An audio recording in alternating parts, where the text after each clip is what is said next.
My name is Jamin Goecker. I'm your first friend in Alaska, and the purpose of this YouTube channel is to really give you information about what it's like living up here. And today we're going to be talking about the first 30 days. If I were to move to Alaska nowadays, what my first 30 days would look like, knowing what I do now. Before we get started though, make sure you do give this video a like, subscribe, do all the good stuff, and please make sure you leave comments down below. That does help the algorithm quite a bit to make sure that YouTube knows that people are getting value from this content. That would help me out quite a bit.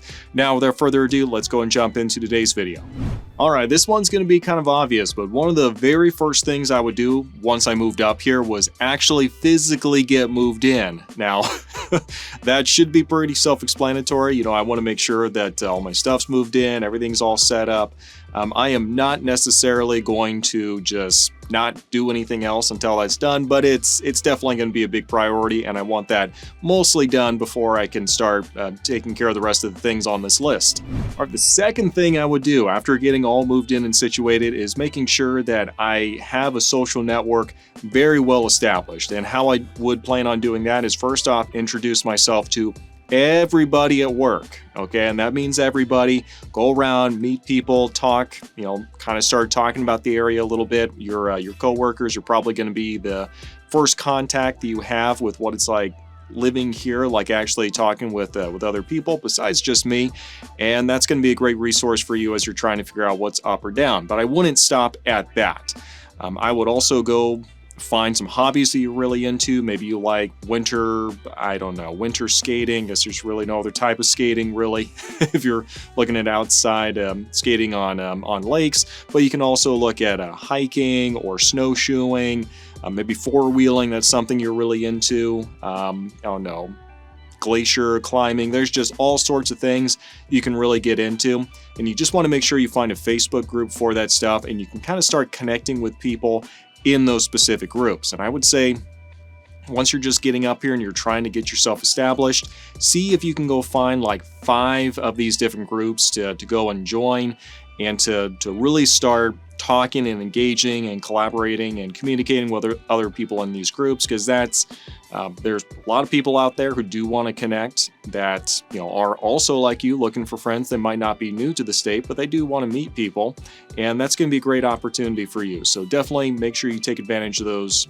Facebook groups that are advertising the different hobbies that are available. Last thing I'm going to say as far as the social aspect goes is I am not going to sit around and wait until I have people to go with me before I actually go and start enjoying the state. If I'm really into hiking, obviously I'm going to take proper precautions and bring bear spray and all that good stuff.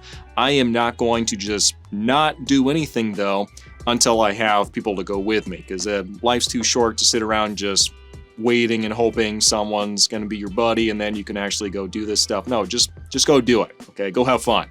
So that's the last thing I'm going to say on that. Socializing, finding friends, it's important. Don't wait on it to actually get out and start enjoying the state though.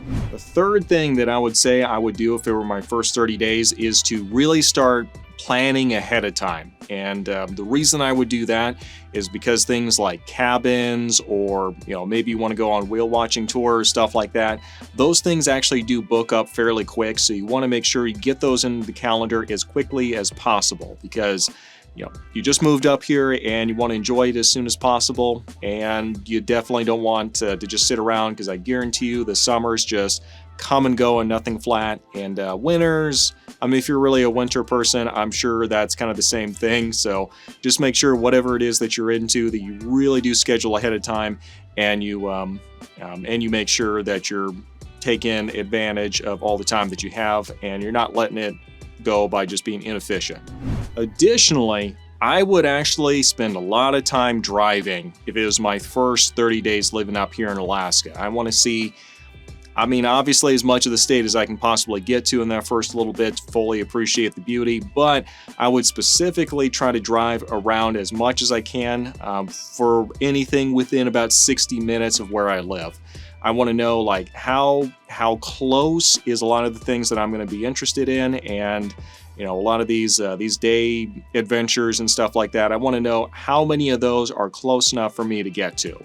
So obviously you can drive further than that. For a lot of people, kind of their shut off is having to drive, you know, more than 60 minutes one way.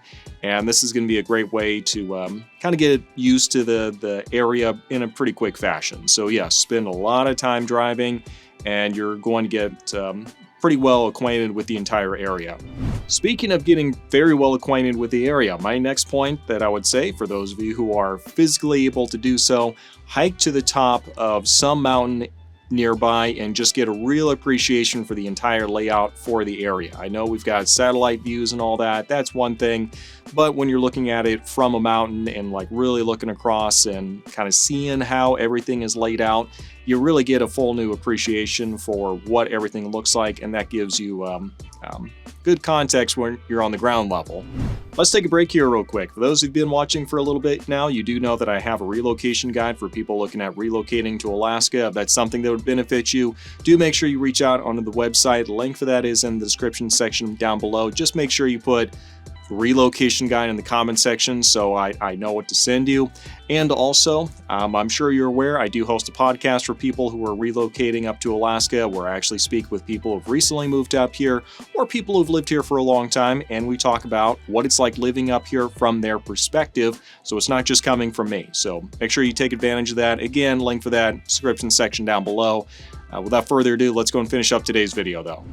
Now, specifically looking at the places where I would go, activities and adventures I would want to go on almost from like the first 30 days, so as quickly as possible. If you're coming to South Central Alaska, these are going to be some of the places I would prefer to go to, and right at the top is going to be the Eagle River Nature Center. It is one of the most beautiful places in Alaska, in my opinion, and it is just right down the road here in Eagle River. And as soon as you get there, I mean, you just step right off into the wild, and it's pretty well maintained, just with the Park Service and all that. So I mean, that's nice. And you've got the Eagle River, you've got the incredible mountains, the glaciers, and it's incredible. So yes, right down the road. Make sure you go take advantage of that. And yeah, I'd love to tell you some stories about that sometime. Feel free to reach out to me. Second little adventure I would want to go on as quickly as possible would be going out to Eklutna Lake. Now, Eklutna Lake, it's really scenic. It's like a really, really bright blue kind of water out there because it's glacier melt from a glacier. And so, I mean, it's really beautiful in that way. It is also it's a very large lake. It's about 6.5 miles across, and it is deep. I heard somewhere it's like 400 feet deep or something like that. And for Alaska, that's pretty deep, and that's pretty cold water. But absolutely beautiful, and you can hike up like some mountains that are in that little valley there and look down, and it's just incredible. So yes, Eklutna is great, and you definitely owe it to yourself in your first 30 days to get out there. Now, for me personally, I really do like outside ice skating during the wintertime on like the lakes and stuff. And for that reason, I'm going to say going to the Westchester Lagoon over in Anchorage is going to be one of those things I want to get to within the first 30 days of me getting here. I mean, I really do like Westchester Lagoon because they actually do a pretty good job in maintaining it. They have a Zamboni, which will actually go out there and clears the snow, and then they essentially have a really hot mop that they drag across the ice in order to make it really smooth and easy to ice skate on. And that's great, and there's plenty of room for people out there. So if you're really into ice skating, you definitely want to do that in your first 30 days.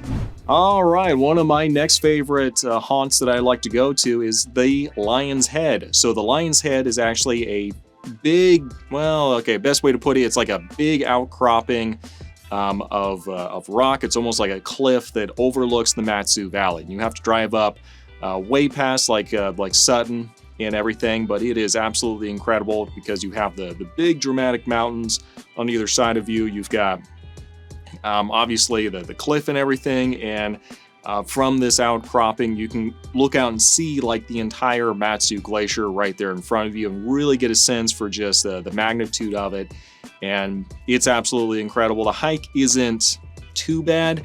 You probably want to go with someone still. It's not too extreme, but also, it doesn't hurt to bring someone along. So meet someone at work and drag them with you. Last but not least, if I was here in my first 30 days, I would want to go to Hatcher Pass. And the reason I would want to go to Hatcher Pass is it's kind of a staple for a lot of people who live here because of the variety of activities you can do up there, and because it is just so beautiful, and there's kind of some history there as well. When you're up there, I mean, you can do obviously the hiking and paragliding, and just drive through and see like down the Willow Fishhook Road that goes through Hatcher Pass. I mean, that's really beautiful. During the wintertime, you can do like the sledding, you can do snowboarding, downhill skiing, all that fun stuff, cross-country skiing. You can do the snowshoeing up there.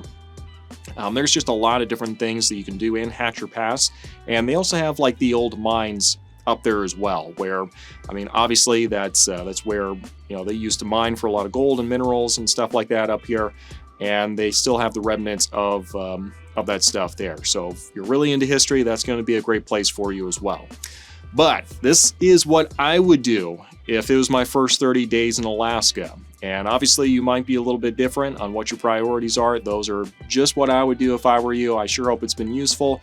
If you have any questions about moving to Alaska, do feel free to reach out to me. I think the production value on this channel has gotten to the point where a lot of folks think that I do not, in fact, still sell real estate, and that still very much my bread and butter. So if you need help, reach out to me.